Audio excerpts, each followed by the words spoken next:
नमस्कार दोस्तों, आप सभी का हमारे YouTube channel SSC coaching centre में स्वागत है। आज मैं आपके लिए घड़ी के क्वेश्चन कराऊंगा जो कि बहुत इंपॉर्टेंट है। तो चलिए स्टार्ट करते हैं। पहला सवाल है, 8 और 9 के बीच कितने बजे घड़ी की दोनों सुई 8 से बराबर दूरी पर होंगी। 8 और 9 के बीच में पूछा है 8 से बराबर दूरी पे। देखिए, दो तरीके का सवाल आता है। या तो वो पहले वाले समय से पूछेगा बराबर दूरी पर, या फिर वो बाद वाले समय से पूछेगा। दोनों का तरीका थोड़ा अलग अलग है, तो दोनों ही तरीके आप सीख जाओगे वीडियो को पूरा देखोगे तो। ठीक है, चलिए इसको करने का सबसे सरल तरीका आपको मैं बता रहा हूं कि आपको हमेशा 60 के बटे में 13 लेना है। कब लेना है? हमेशा। इस तरीके का सवाल हो, हमेशा 60 के बटे में 13 लेना है। अब उसने क्या बोला है? 8 से बराबर दूरी पे, तो 8 ले लीजिए। ठीक है, 8 से गुना कर दीजिए। इसमें 60 बटे 13 में 8 से गुना करेंगे। 8 से बराबर दूरी पे पूछा है तो अब देखो, 6 8 48, दोनों का मल्टीप्लाई करेंगे। 48 और एक ये 0, 13 से क्या हो जाएगा? इसमें डिवाइड हो जाएगा। अब 13 से डिवाइड करो तो 13 3 39, भाई 13 3 39 कट गया तो 9 बचा। 9 में 0 लगा देंगे, 90। तो 13 6 78। अब देखना इसमें 13 6 78। अब 13 6 78 कट गया, 90 में से 78 कट गया तो बचेगा कितना? 90 में से 78 गया, 12 बचा। अब 12 बचा तो 12 ऊपर ऐसे लिख दो, बटे में 13। ठीक है, 36.12 बटे 13। अब जो भी समय रहेगा, उसने 8 से बराबर दूरी पे पूछा है, जो भी समय रहेगा वो हमेशा पहले वाले समय से दिखाएगा। ठीक है, क्लियर हुई मेरी बात? जो भी समय होगा हमेशा वो पहले वाले समय से दिखाएगा। तो पहले वाला समय हमारा कितना है? 8। तो 8 सही 36.12 बटे 13। अब देखो ये किस ऑप्शन में है? 8 36 12 13, यानी कि डी ऑप्शन में दिया गया है आपके सवाल का सही जवाब। सभी को समझ में आ गया है? अब देखेंगे अगला सवाल। अगला सवाल है, 3 और 4 के बीच कितने बजे घड़ी की दोनों सुई 3 से बराबर दूरी पर होंगी। आपको क्या करना है? 60 बटे 13 लेना है हमेशा। समझ में आई ना? और उसने पूछा 3 से बराबर दूरी पर, यानी कि पहले वाले समय से पूछा है, तो पहले वाले समय से आपको गुना कर देना है। 60 का गुना 3 से करोगे तो 180 हो जाएगा। 13 से करोगे आप डिवाइड, तो करो। 13 से डिवाइड करोगे, 13 एकम 13। 18 में से 13 कट गया तो 5 बचा। 5 में 0 लगाएंगे तो 50। 13 39, 50 में से 39 कट गया तो कितना बचेगा? 11। अब 11 में जाएगा नहीं, ऐसे ही लिख दो, बटे में 13। अब समय आपको कहां से दिखाएगा? वो पहले वाले समय से, है ना? पहले वाले 3 और 4 में पहले वाला समय क्या है? 3। तो आपको जो भी समय रहेगा वो पहले वाले से दिखाएगा, यानी कि 3 से। ठीक है, 3, फिर इसको लिख दो 13.11 बट्टे 13। अब इसको देख लीजिए ये किस ऑप्शन में है। यही तो आपके प्रश्न का बिल्कुल सही जवाब है। ये देखो किस ऑप्शन में है। ये दिया गया आपके बी ऑप्शन में, यानी कि बी ऑप्शन प्रश्न का बिल्कुल सही जवाब हो जाएगा। अब देखते हैं अगला सवाल।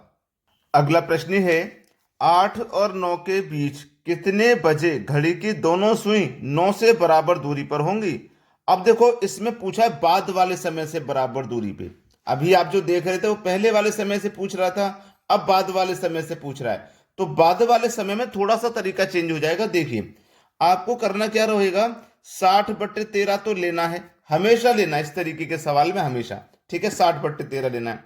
अब 60 बट्टे 13 ले लिया। बाद वाले समय से पूछा है तो बाद वाला समय ले लीजिए 9।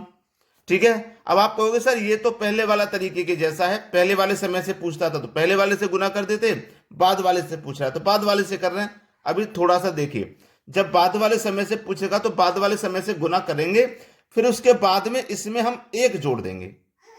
थोड़ा सा चेंज आया। अब 60 बट्टे 13 लिखोगे आप, अब 9 में जोड़ दोगे 1 तो ये पूरा 10 हो जाएगा। अब 60 का गुना 10 से करो तो ये 600 बटे में कितना? 13। अब 13 से इसको कटा दीजिए बस। 13 चौकू 52, 8 बचेगा 80। 13 छिंग 78, 2 बचेगा, 2 ऊपर लिख दो, बटे में 13। अब जो भी समय रहेगा वो पहले वाले से दिखाएगा। ठीक है, 8 और 9 में जो भी समय रहेगा वो पहले वाले से रहेगा। तो पहले वाला समय हमारा कितना है? 8। 8 के बाद में कितना आया? 46.2 बटे 13। यही तो निकल के आया है। हमारे सवाल का सही जवाब यही है। यही है बिल्कुल सही जवाब। अब देख लो ये किस ऑप्शन में, मुझे लग रहा है ये 20 ऑप्शन में। बी ऑप्शन में नजर आ रहा है, ये आपके सवाल का हो जाएगा बिल्कुल सही जवाब। अब देखेंगे अगला प्रश्न। अगला प्रश्न है 1 और 2 के बीच कितने बजे घड़ी की दोनों सुई 2 से बराबर दूरी पर होंगी। अभी भी देखो 1 और 2 में 2 से पूछा है, यानी कि बाद वाले समय से पूछा है, तो आपको तरीका समझ में आ गया। हमेशा 60/13 लेना है, गुना कर देंगे जो पूछा है उससे, बाद वाले समय से पूछा है ना, 2 से बराबर दूरी पर 2 से गुना कर दो। अब बाद वाले समय से जब पूछता है तो क्या करते हैं, +1 कर देते हैं, और पहले वाले समय से पूछता है तो +1 नहीं करते, पहले वाले समय लगेंगे गुना में, बस इतना करना है। अब 60 के बटे में 13 आ जाएगा, अब 2 में 1 जोड़ दो तो 3 हो जाएगा। अब 60 और 3 का गुना करोगे तो 180 हो जाएगा, और बटे में 13, बस कटा लीजिए। 13 से कटाएंगे तो ये पहले की तरह 13.11/13 बार में कट जाएगा, और जो भी समय रहेगा वो पहले वाले से रहेगा। तो पहले वाला समय 1 है, और कितना आया है निकल के उसे जोड़ दो, तो 13.11/13 निकल के आया है। ये हो जाएगा आपके प्रश्न का बिल्कुल सही जवाब। देखो किस ऑप्शन में दिया गया, आप बोलेंगे सर डी ऑप्शन में दिया गया है, ये आपके सवाल का बिल्कुल सही जवाब है। अब देखते हैं अगला प्रश्न।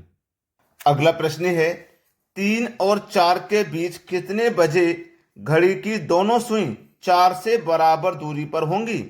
चलिए तरीका आपको समझ में अच्छे से आ गया है, तो ये सवाल मैं आपको देता हूं होमवर्क, ठीक है। सभी बच्चे इस प्रश्न का आंसर मुझे कमेंट में बताएंगे क्या आ रहा है। 4 से बराबर दूरी पे पूछा है, मतलब बाद वाले समय से, आसानी से करके बता दोगे, क्योंकि तरीका मैंने आपको बता दिया है। आपको करना क्या है, वीडियो को लाइक करना है अगर अभी तक लाइक नहीं किया है, और शेयर नहीं किया है तो भैया शेयर कर दीजिए, ठीक है दोस्तों। इतना काम जरूर कर देना, क्योंकि बहुत से बच्चे ऐसे होते हैं जो कोचिंग सेंटर तक नहीं पहुंच पाते तैयारी के लिए, घर पे रह के तैयारी करते हैं, तो उन बच्चों की बस मदद करनी है आपको, उन तक वीडियो को शेयर करके पहुंचाना है, ठीक है दोस्तों। धन्यवाद।